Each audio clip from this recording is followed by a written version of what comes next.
আপনারা লক্ষ্য করেছেন পারভেজ হত্যা এবং সাম্য হত্যার পরও ছাত্র দলের নেতা কর্মীরা একজন খুনিকেও একটা গায়ে টাচ করে দেখিনি।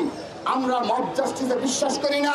আমরা মব কালচারে ছাত্র দল তৈরি যেন না হয়।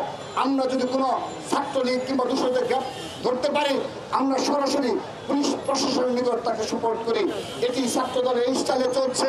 এই ভূমিকার কারণে একটি গুপ্ত সংগঠন রয়েছে যারা মনে করে থাকে আমাদেরকে সোশ্যাল মিডিয়ার মাধ্যমে নিয়ন্ত্রণ করে তারা তাদের ক্যাম্পাস কেন্দ্রিক যে অপকর্ম রয়েছে, তারা তাদের যে ধরনের কর্মকাণ্ড রয়েছে অব্যাহত রাখবে। স্পষ্ট ভাষায় বলে দিতে চাই, অচিরেই দেখতে পারবেন এই টাকার রাজপথ কার দখলে। টাকার রাজপথ ছাত্রদলের দখলে ছিল খুনি হাসিনার আমলে। আগামীটাও এই ছাত্রদলের নেতৃত্বে বাংলাদেশের সকল গণতান্ত্রিক আন্দোলন সফল হবে ইনশাআল্লাহ। স্পষ্টভাবে বলতে চাই, সবকিছু প্রমাণ হবে রাজপথে ইনশাআল্লাহ।